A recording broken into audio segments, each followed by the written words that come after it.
আসসালামু আলাইকুম।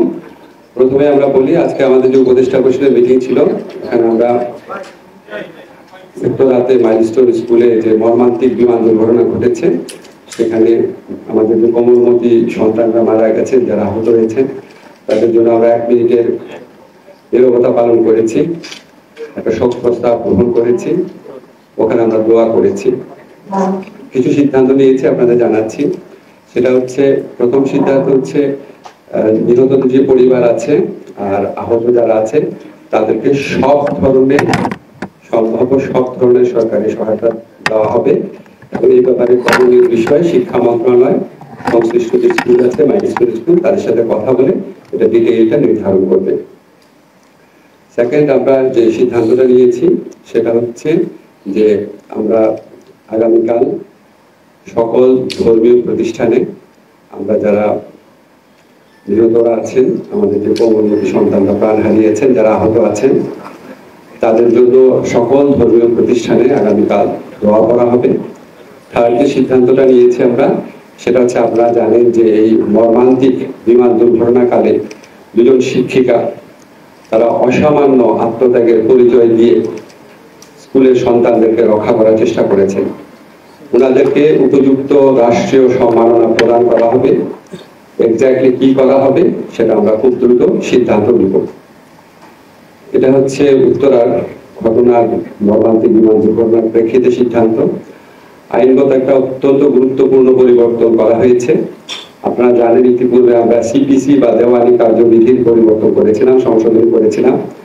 আজকে আমরা সিআরপিসি বা ফৌজদারি কার্যবিধির সংশোধন করেছি, অ্যামেন্ডমেন্ট করেছি।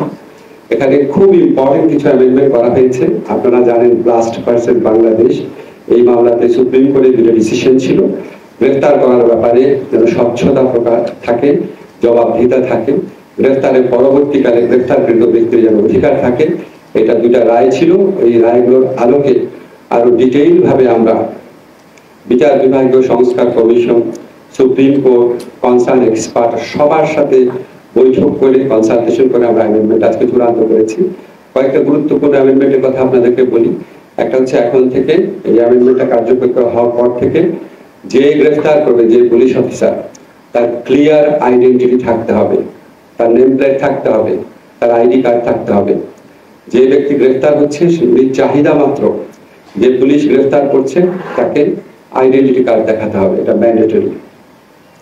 এরপর হচ্ছে, তাকে যখন থানায় নিয়ে আসা হবে, যত দ্রুত সম্ভব গ্রেফতারকৃত ব্যক্তির পরিবার, বন্ধু বা লয়ারকে তার সাথে যোগাযোগ করে জানাতে হবে যে ওকে গ্রেফতার করেছে, আমরা এই কারণে গ্রেফতার করেছি, এই মামলায় গ্রেফতার করেছি এবং গ্রেফতারকৃত ব্যক্তি এখানে আছেন। যত দ্রুত সম্ভব করতে হবে এবং কোনো অবস্থাতেই 12 ঘন্টার বেশি সময় নেওয়া যাবে না, এর মধ্যে জানাতেই হবে। গ্রেফতারকৃত ব্যক্তির শরীরে যদি কোনো আঘাতের চিহ্ন থাকে বা গ্রেফতারকৃত ব্যক্তি যদি বলে আমি অসুস্থ বোধ করছি, অবশ্যই সাথে সাথে নিকটস্থ ডাক্তারের কাছে নিয়ে তাকে প্রাইমারি চিকিৎসা সুবিধা দিতে হবে। এছাড়া আমরা বলেছি, প্রত্যেকটা গ্রেফতারের ক্ষেত্রে একটা মেমোরেন্ডাম অফ অ্যারেস্ট রাখতে হবে, ডিটেইল তথ্য থাকতে হবে।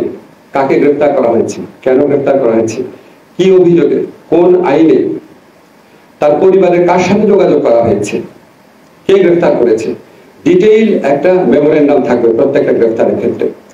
আপনারা জানেন, আগে সরকারের ফ্যাসিস্ট সরকারের আমলে বিভিন্ন এজেন্সি গ্রেফতার করতো, বলতো আমরা তো জানি না। র্যাব গ্রেফতার করে বলতো যে পুলিশ জানে, পুলিশ গ্রেফতার করে বলতো যে অন্য এজেন্সির নাম বলতো।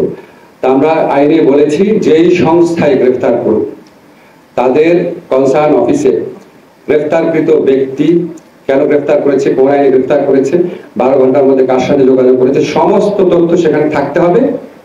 ধরেন যদি এসবি গ্রেফতার করে, এসবি এখানে থাকতে হবে এবং সাথে সাথে সেটা সংশ্লিষ্ট কনসার্ন পুলিশের থানাতে পাঠিয়ে দিতে হবে।